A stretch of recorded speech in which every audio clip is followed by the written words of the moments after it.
If you're following Depp and Heard, after Virginia, I'm sure you know Johnny was recently at the Cannes Film Festival and Amber was at a smaller festival I can't pronounce quite right. But the thing is, the media's been reporting on them much more these days because of that and things going on with them.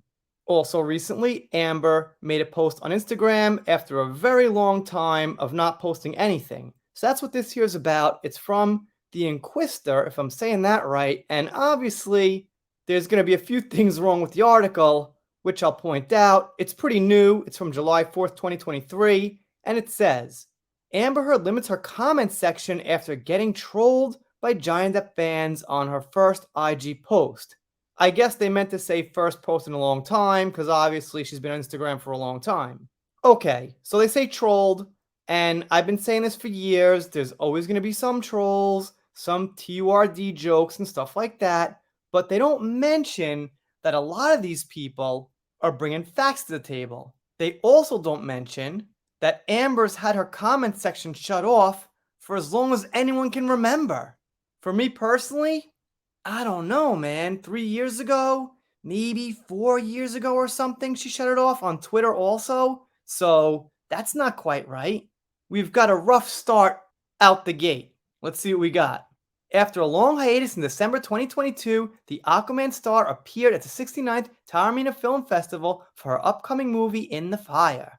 She looked in good spirits, smiling wide and glowing in the pictures after her highly publicized divorce trial from her ex-husband, Johnny Depp. Okay, basic start off. Amber Heard was received with open arms by admirers at the film festival, despite several rumors and speculations that her acting career had ceased. She rose above the drama and appeared in the spotlight again. She didn't let the negativity get in the way of her success and subsequently made a social media comeback, and unfortunately, we've got a mistake on the timeline here. So, I don't think her career is over. I do think she'll keep getting these smaller, kind of independent, unknown films from The Simpsons that she still hangs out with. But what they fail to mention is this thing had been started before the trial. So it's not like the trial was in the way and she fought back and she didn't let it get to her and she passed through it. What happened was this was already rolling. So no matter what happened in the trial, this would have been there. Not a good thing to leave out. But her beaming smile annoyed Pirates of the Caribbean fans, and they brutally trolled Heard's first post on Instagram after almost a year's break. They jumped to criticize the actress and her acting skills and spewed sickening remarks and insults, which led the actress to limit her comment section to only focus on positivity. Wrong. Like I said, it's been limited for a very long time. And this right here is a new article. It's July 6th now here. This is from the 4th. So yeah, it's pretty new. In the Fire marks her comeback in Hollywood and has been directed by Connor Allen since her highly publicized trial against Depp last spring. Alice in Wonderland actor sued Heard for defamation, and their trial was open to the public, leaving no room for any possible privacy, also leaving no room for people to be confused and be lied to about what happened, because we could see it right there. The case turned bitter with each court hearing, and Heard lost the lawsuit to Depp. That's the saddest story I ever heard. I gotta cry for a second. I'm sorry, getting emotional. Due to severe backlash and inappropriate criticism, she was forced to leave the city and move to Spain with her daughter, Paige. Whoa, forced? I don't think so. This gave birth to speculations that the actress has retired from Hollywood, but surprisingly, she returned to the industry rejuvenated and renewed. No, not a return. She was already in contract before the trial. I'm assuming. The production started, so there must have been a contract. Her first Instagram post had her photo smiling ear to ear in a black ensemble and pearl drop earrings on stage at the film festival. Okay, once again, they're getting into descriptions, how she looks. Let's keep going. Skip that. The actress was open to only love and positivity as people noticed she restricted her comments and only messages from a few supporters could be seen. Well, that's honorable, isn't it?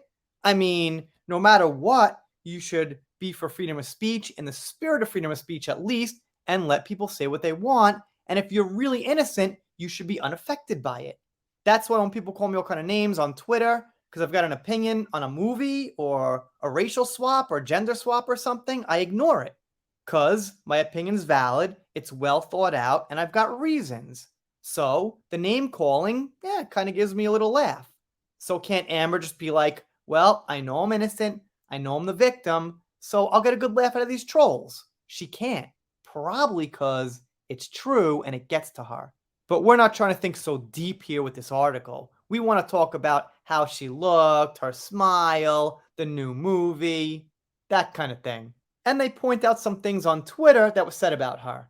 Their theory is, since Instagram was closed off, people rushed to Twitter.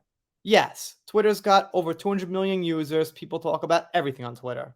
You guys got it. You figured it out. This person says it's her goodbye tour because Hollywood doesn't want her. Sorry I missed her return to the spotlight unless she is referring to Aquaman 2. That doesn't seem negative. Okay. And that's it. It ends there. And they're just talking about her smiles and things. So this really isn't even an article about anything.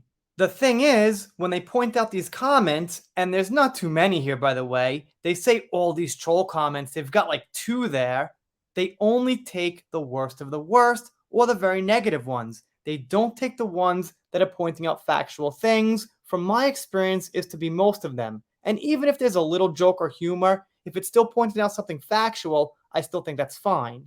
For example, Little Miss Mera has a DUI. People point that out. She committed perjury. People point that out. She lied on the stand. People point that out. She defamed Johnny. People point that out. Those aren't really troll comments as much as just your opinion on the facts. So why can't the Inquisitor here, or whatever you call it, mention that? Why don't they write something balanced? It seems like they want to join People, Rolling Stone, MovieWeb, Eve Barlow, and narratives like that, and just have this fun old time. But really, it amounts to nothing. It's not even accurate what they have. So, I gotta say, pretty poor job. If you're not subscribed here, consider it. If you don't consider it, you don't subscribe. I'll be real sad about it, but I'll get over it. Make a new video, something like that. See you next time.